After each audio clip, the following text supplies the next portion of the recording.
everybody's doing okay today. Looks like we've got a lot of empty chairs, but we're glad for the ones that are filled. I've worked my way up to my second level of UT ties. Hope I'm going to get further into my wardrobe. We're glad for everybody that won yesterday, and for those of you that didn't, we're sorry about that. Real sorry if you're a Kentucky fan, but are we, Dick? But we're glad that everybody's here today. We're glad that we have people that have been away that are back, and so we're glad that you all are here. Ruth, we're sorry that your team didn't do too well, but we're glad you're here today. I'm going to make a joke, but I'm going to precede it by saying it's a joke. I thought it was funny. I'm not trying to make any commentary. Alabama should have known. They brought Trump down there, what was going to happen.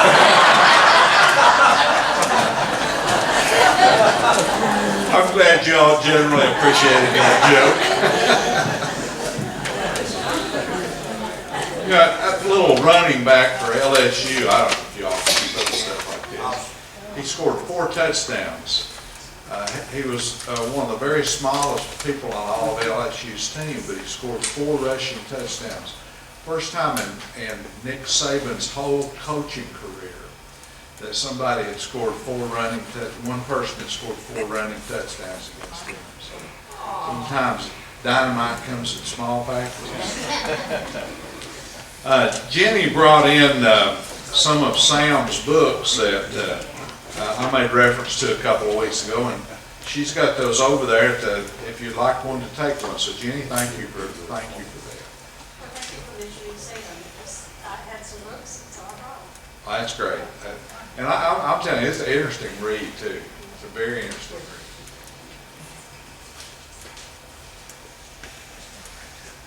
Y'all been to see Les Mis? Yeah.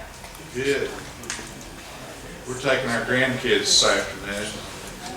My grandchildren have decided I will sit between them, and they will monitor my crying during Les Mis. Phyllis and I saw that early on Broadway, and then we went up there, and Meredith went with us at the last minute. We were going to go see The Lion King, and that was a really hard ticket. So I gave Meredith my ticket, and I wandered over to Les Mis. And I knew I could find one ticket at the last minute, and I did. It was 5 rows from the center, right in the middle. And a woman came in with her daughter, and the daughter must have been 11 or 12. At about 2/3 of the way through Les Mis, I heard the little girl whisper to her mother, "Mama, I think this man over here is crying."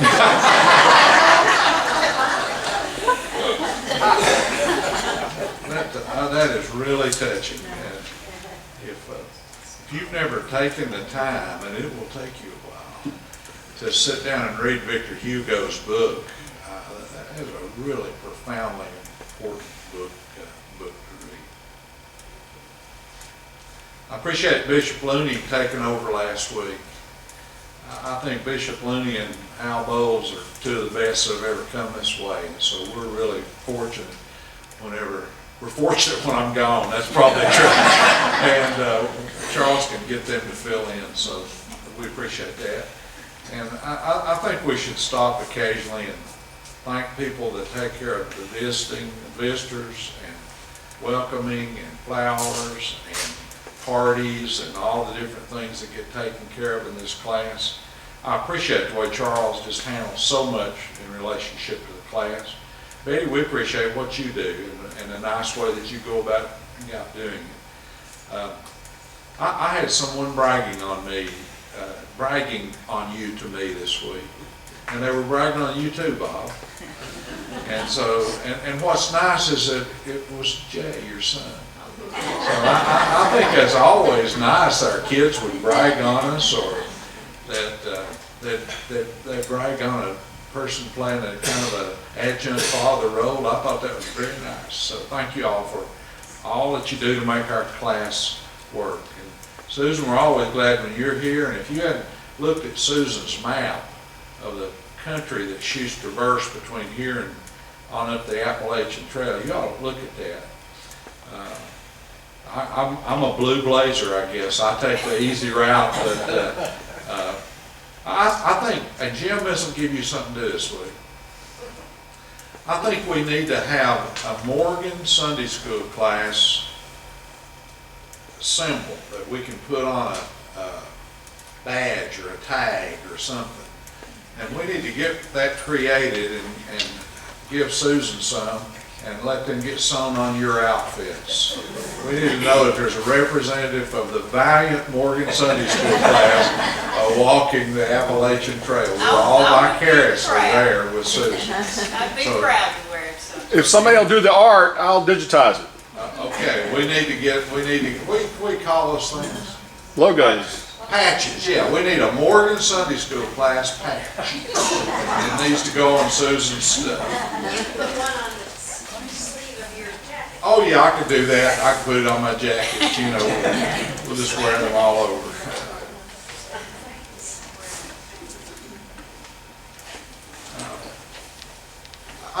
I'm real serious about this lesson, but I'm not wanting to be too serious. Somewhere in the midst of this lesson, you're going to hear me talk about first awareness and second awareness. And so if you can go away from here ready to pass a test on what that means, then we'll have been successful. And so I'm going to try not to make this real complex. First, I want to define awareness, okay? And I'm going to do it like this. I couldn't figure out how to do it till yesterday. You can have a lesson that'll sit there for weeks, but it has to sit there and you can get a beginning, okay? And so I got up yesterday morning and I was conscious that it was Saturday. I bet most of you got up yesterday and you were conscious that it was Saturday. Some of you may have gotten up and not had a clue what day it was, but that's okay. The aging process does that to us, or you may have thought it was Wednesday. Sometimes it feels like Wednesday, but most of us got up yesterday and were conscious that it was Saturday. So I got up, I was aware I was conscious it was Saturday. Conscious means something that we kind of know, May not be the most important thing in the world, but we kind of know it. It may not make a life's difference, but we kind of know it. I was also conscious when I got up yesterday morning that it was a football Saturday. And that for my perspective, that there were a couple of kind of important football games that I was interested in. I was interested in Alabama and LSU, and obviously I was interested in Tennessee and Kentucky. Having lived in Kentucky and having friends in Kentucky that think they invented not only basketball but football, then that always kind of piques my consciousness a little bit. So I was conscious that there were a couple of football games on.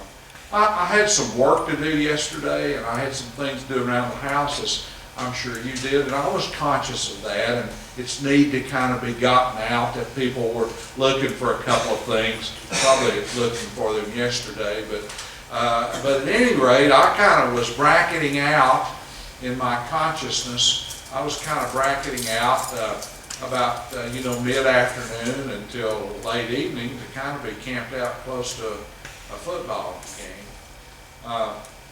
I kind of like it like that because if it gets bad or goes in directions that I don't like, I can change channels or get a book or a magazine or just leave. So that I've learned in the last few years that helps. And so I knew that. I kind of knew that. I kind of was conscious of that. And so I think that when we are conscious of something, it kind of falls into the arena of kind of knowing and so on. However, as it got down to that Tennessee game, I began to feel a little bit of nervousness. Or I began to feel a little bit of emotion turned in the direction of wanting Tennessee kind of really to win this one. As that game went on through the first half, I kind of began to feel myself getting upset and wondering what had happened to the team that I had kind of began to watch a little bit more than I have lately. I found a couple of times in that first half that I might have even had to have asked God to forgive me for some of the thoughts that were running through my mind. And as it got down to the end of that second half, I just found myself just getting nervous as a cat. And especially as it came down to that last minute and everything was depending on Tennessee stopping Kentucky within 3 yards of scoring a touchdown. I mean, it was really just mounting my blood pressure and my nervousness on up. And then when Tennessee held them and they won the ball game, I scared Phyllis and the cat both. Loudly and happily, I yelled. When we take consciousness and we attach to it the tag of emotion, or when we take consciousness and we attach to it the tag of value, or when we take consciousness and we attach to it the tag of meaning, I think it goes to a next level, and I think we can start talking about awareness. Consciousness kind of comes on us from the outside, and that can be fairly powerful. Awareness kind of mounts from us on the inside, and that can be more powerful. So when I'm talking about awareness this morning, I'm not just talking about something that we casually know or we casually understand, like yesterday was Saturday and today is Sunday. I think that when we move to awareness, we kind of move to something that's not just different in degree, but maybe even different in kind. I think it's saying something very different. Okay? Can you hold that thought a minute? Now that I want you to use your imagination. And I want you to imagine that you are a primitive human being. As far back as you can remember primitive human beings in your study of primitive human beings. Or to think about an animal. And I want you to think about yourself or that animal just out in the woods. And you're going from point A to point B out in the woods. Now then, I don't know what's going through your mind. It could be that an animal or a primitive human being is sensitive enough to understand that the shortest distance between two places is a straight line. And so the animal or the primitive human being is walking in a straight line. Or, I don't know, maybe that animal learns in terms of self-preservation, or maybe even human beings learn primitively in terms of self-preservation, that a straight line's too predictable for a predator, and maybe it's good for you to kind of jig and jag and move around in ways that may hide you or may not be so predictable, but you're going through the woods. And all of a sudden, in front of you is the biggest tree that you've ever seen. Or maybe in front of you there is the biggest rock that you have ever seen. Or maybe in front of you there is the biggest bear that you have ever seen. You have a first awareness. I'm not sure I can get from point A to point B in a straight line anymore. Maybe I need to go around. Maybe I need to be a blue whatever. Maybe I go around. I think that's first awareness. Now maybe that first awareness is born of trial and error. Maybe you tried to walk through that rock and that didn't turn out too well.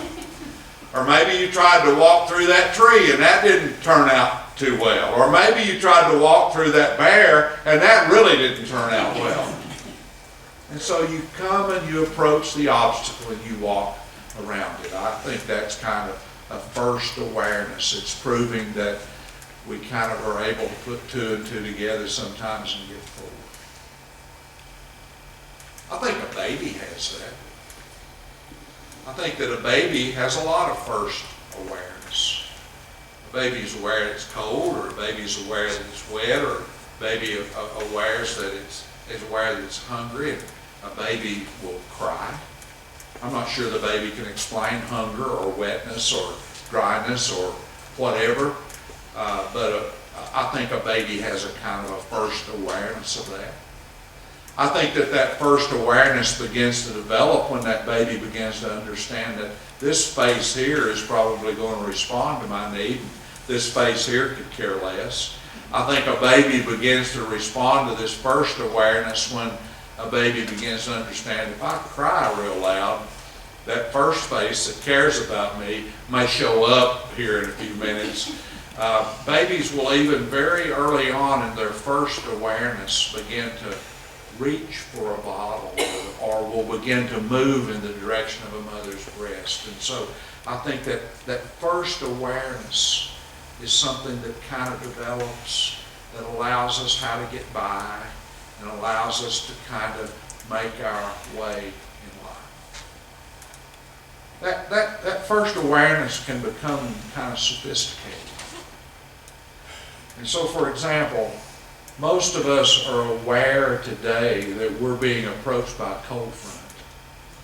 Or most of us are aware today that we are at a time in which the weather is kind of changing around us in ways that are different. Most of us are aware if we begin to feel like we're taking a cold or that we're getting sick in some way. So our awareness, our first awareness, our initial awareness can start getting kind of sophisticated.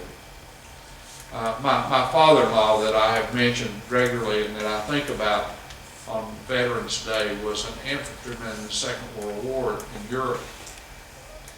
And I've heard him talk about many different things that took place as he made his way from Normandy Beach through the Battle of the Bulge all the way to Germany.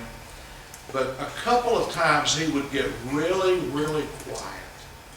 A couple of times, and generally you'd understand this better than probably any of us, he was caught up in battles that were in very close quarters, battles that were becoming almost hand-to-hand combat, and battles that you could begin to sense was about to turn.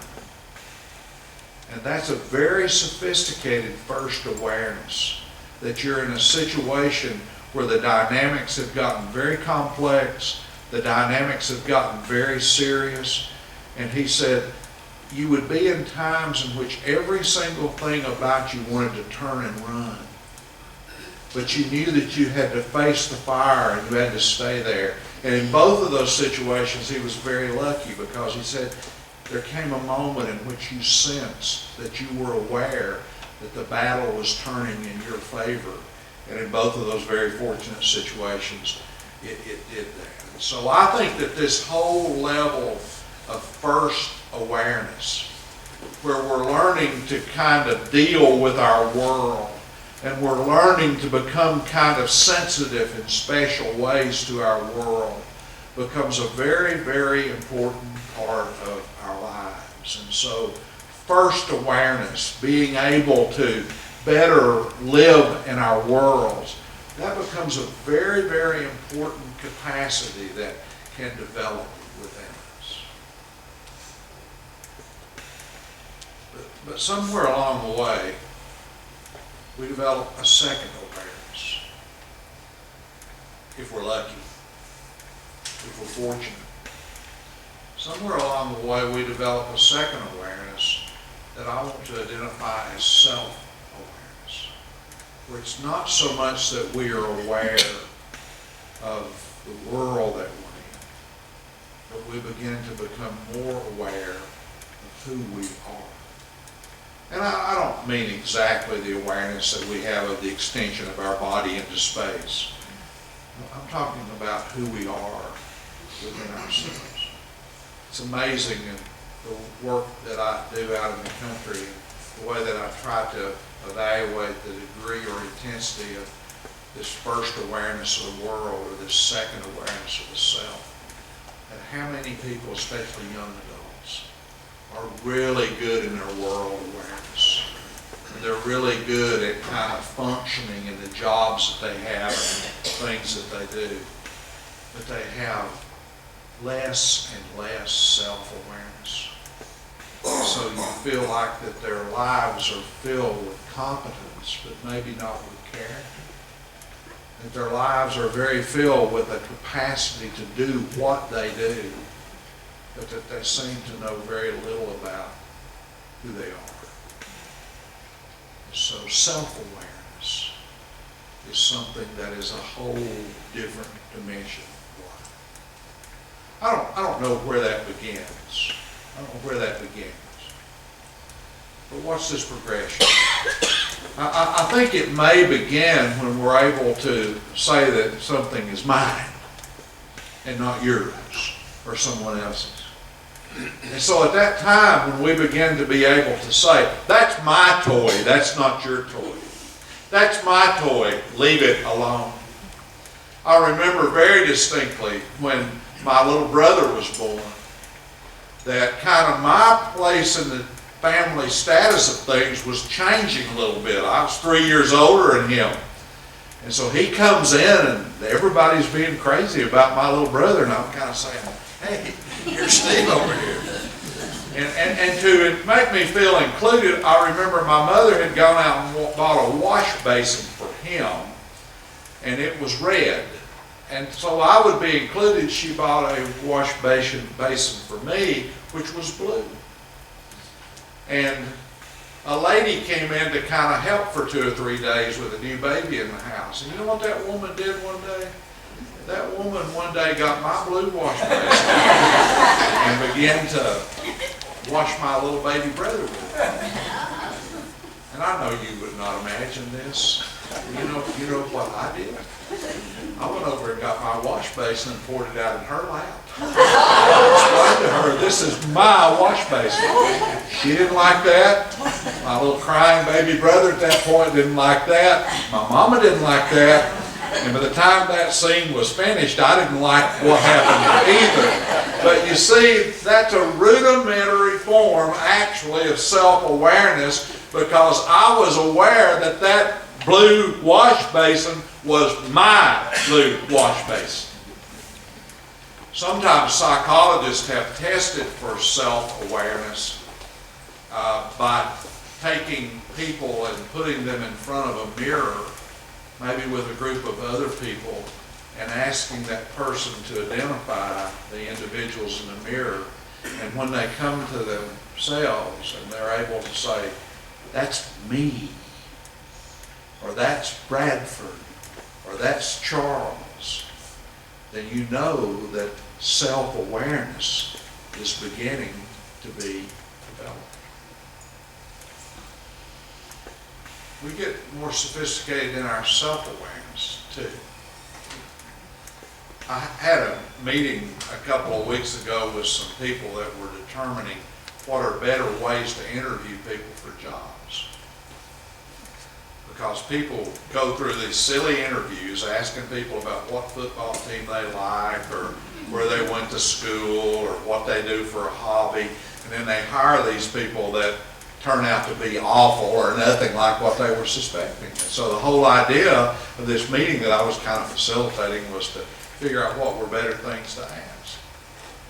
And one guy raised his hand and he said, I've got 2 questions that I always ask. This guy hadn't had much to say. I could kind of sense that he was smart. And he said, here's my first question. He said, I ask people, if you are in a situation, you can ask yourself this, if you're in a situation where you're standing next to a stove and the burner on that stove is turned on, and your mother or father or someone that's important to you tells you, don't touch that, you'll get your hand burned. Are you the kind of person that will trust your mother or your father or someone who's telling you this, or do you have to touch that stove and see if it'll burn?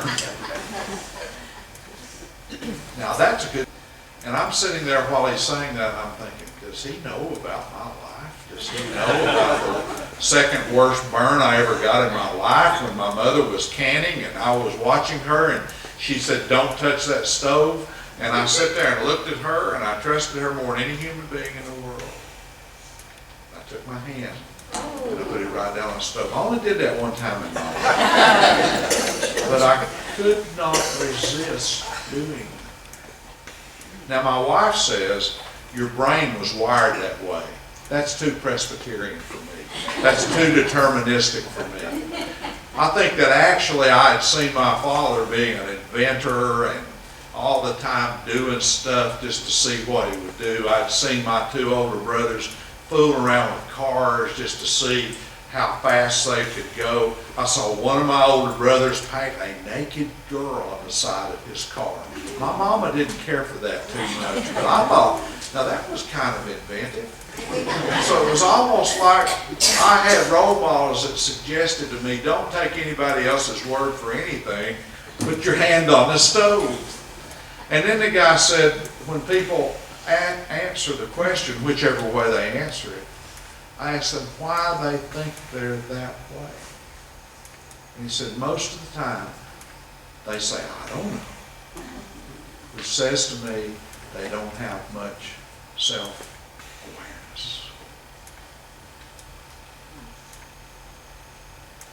We do become aware that sometimes football game outcomes have value to us. We do become aware that we are stirred by certain kinds of music or by Les Miserables. We do become aware that we are put together in particular ways, that there's some kinds of people and their behaviors that we're drawn to, and there's some kinds of people and behaviors that we're radically turned off by. Self-awareness becomes very complex. Now watch this, and this is where the lesson wants to end.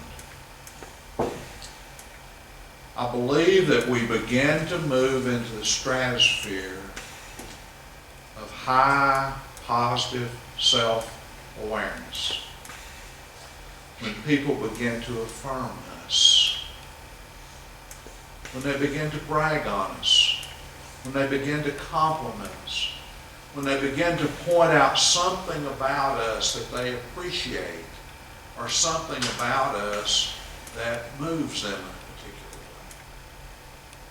Now, if you listen to that and you believe that, then I think that you understand the corollary that we may really be able, with the people around us, with the young adults that cross our paths, and the kids and grandkids that cross our paths, we may be able to foster and enhance positive self-awareness by complimenting and appreciating and saying thank you and pointing out something that will cause someone to feel highly about themselves.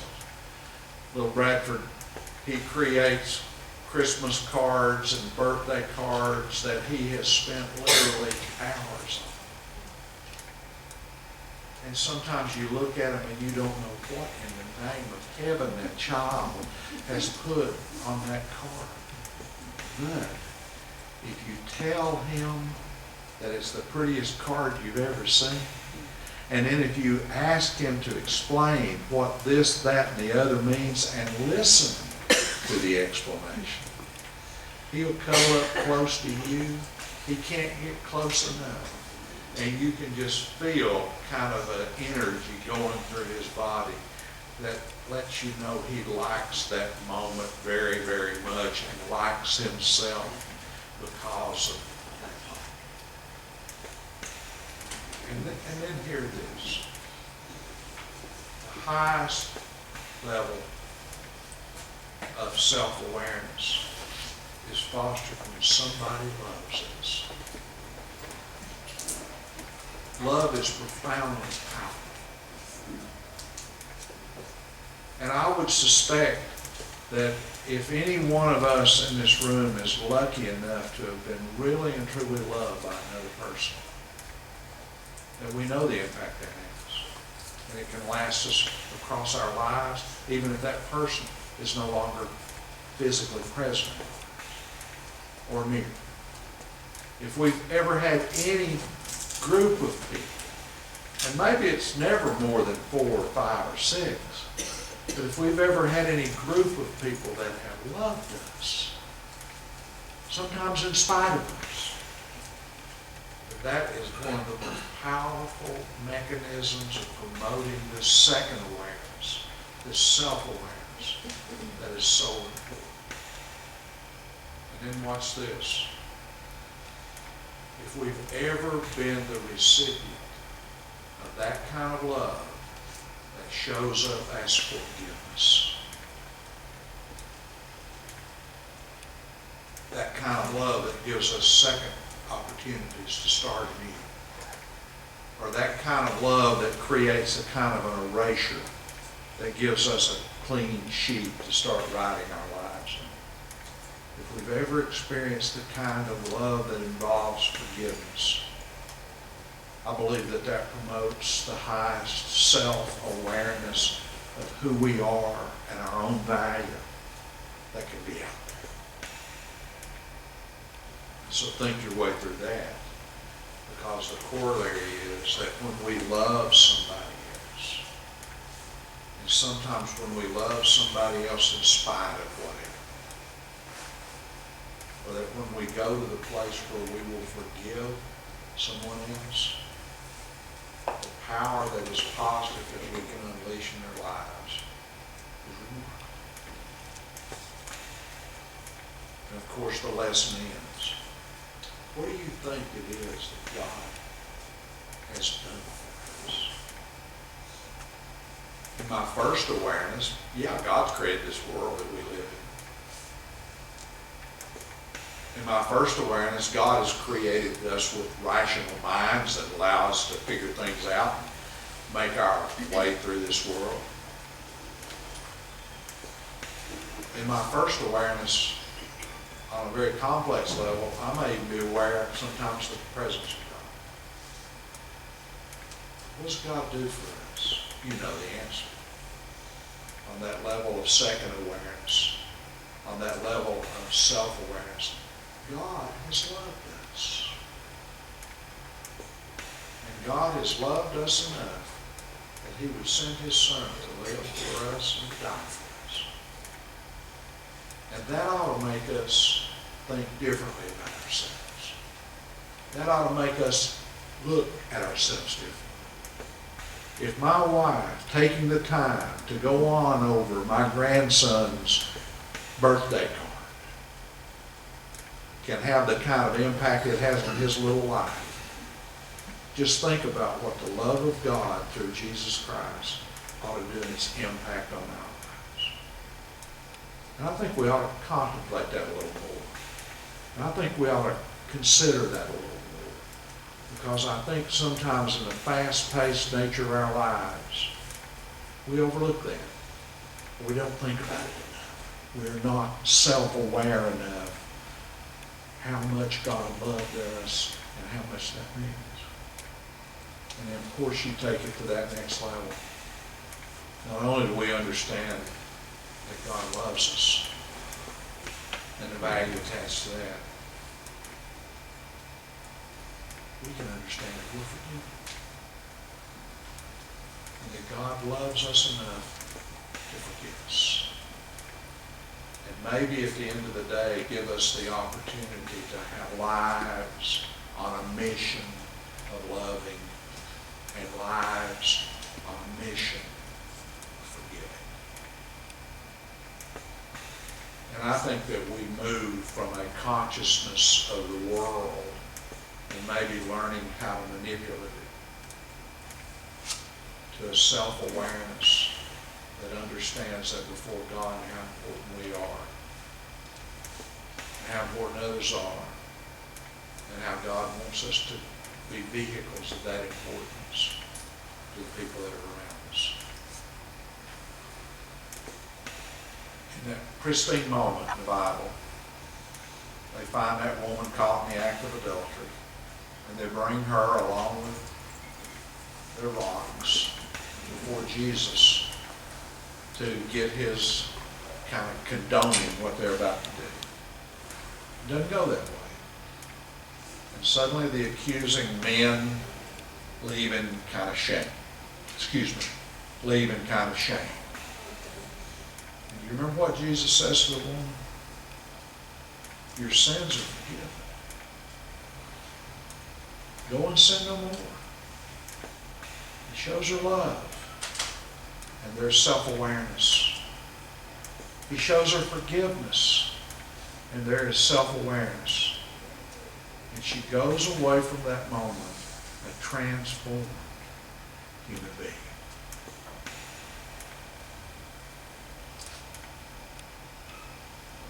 I came to this church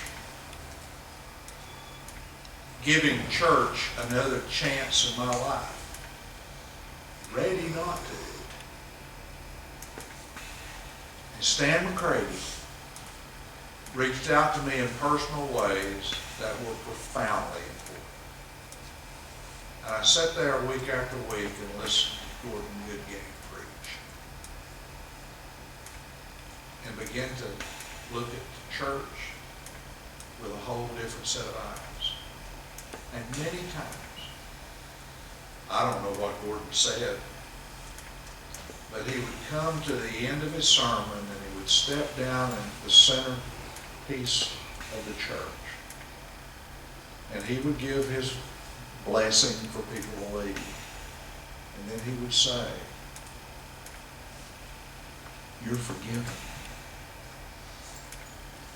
You are loved.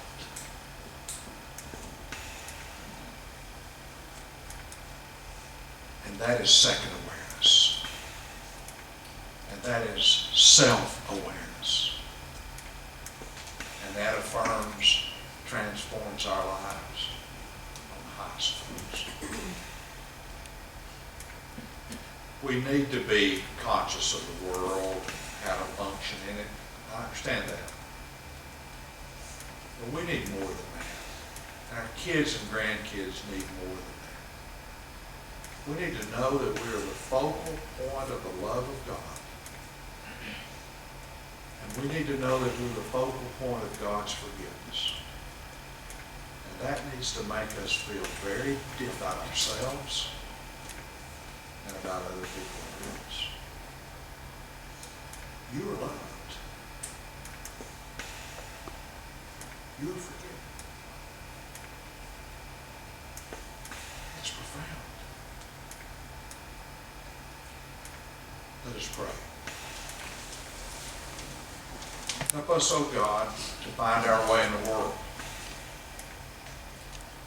Help us that we might have many straight paths, but help us when the paths need to be crooked for us to move around and find our way. But, oh Lord, help us that we can be much, much more concerned with just how to functionally get along in this world. Help us that we might be transformed to a different level where we think about ourselves, and especially think about ourselves through the lens of people that have loved us, and think about ourselves through the lens of people who've loved us enough to understand us and maybe even to forgive us, or maybe even are still trying to understand us, and that's the way they love. But, oh God, help us that we might also understand that you love us, that you forgive us, and that you help us every day. And help us in understanding this, that it might allow us to think of ourselves in better ways. And in doing so, be better for the people around us. For we ask in your Son's name. Thank you all for coming today. Good to see you, buddy. Good to see you, Jerry.